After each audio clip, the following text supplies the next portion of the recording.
காலை பட ப்ராஜெக்ட்டுக்கு பதிலாக மாதம் தான் ஹீரோ பண்ணணும். அகராதியில் அகராதி உங்களுக்கு நல்லா தெரியும். ம். அகராதி அவன் 3 மணி நேரம் உட்காந்து கதை கேட்டு ஓகே பாஸ்ட்டாப்புல. அப்போ வந்து நம்ம களவாணி பட ப்ரொடியூசர் தான் மேனேஜராக இருந்தார், Nazeer. Nazeer.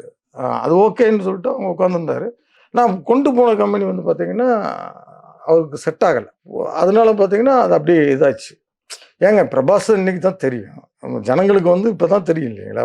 Last few years தான் தெரியும், பாகுபலியிலேருந்து தான் உள்ளே தெரியும். அந்த பிரபாஸவே நான் கொண்டு வரதுக்கு பிரபாஸ், லேகா வாஷிங்டன் இவங்களை கொண்டு வரது தேர்ட் ஃபிலிம் காலைக்கு பிறகு எல்லாம் ஏற்பாடு பண்ணி ஏம்பரத்தனம் சார் பண்ணுற மாதிரி இருந்தது. அது என்னென்ன பண்ணாங்க, அந்த நியூ ஃபேஸை போட்டு ரவிகிருஷ்ணாவும் ஒரு ஹீரோவாக இருந்தார். நீ கூட நான் துரத்தேன். யாரோ அவங்க சூழ்நிலை ஒன்று, யாரோ சொல்லி நடந்த விஷயமா தெரியாது. இன்ன வரைக்கும் அது புதிராக போயிரு.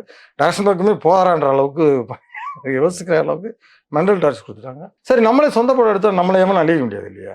ப்ரொடியூஸ் பண்ணுறது எவ்வளோ பெரிய கஷ்டம், அதை மேனேஜ் பண்ணுறது எவ்வளோ பெரிய கஷ்டம், அதுக்குள்ளே வர்ற பார்ட் ஆஃப் மெம்பர்ஸை வந்து மெயின்டைன் பண்ணுறது எப்படி, யார் எண்ணத்தோடு வர்றாங்க, பண மோட்டிவேஷனில் வர்றாங்களா, இல்லை வந்து ஒரு படத்தை அச்சீவ் பண்ணி ஹிட் கொடுக்கணும்னு வர்றாங்களா, நம்ம கூட வர்றவங்க அவங்க என்டர்டெயின்மெண்ட்டுக்காக வர்றாங்களா அப்படின்னு நமக்கு தெரியல.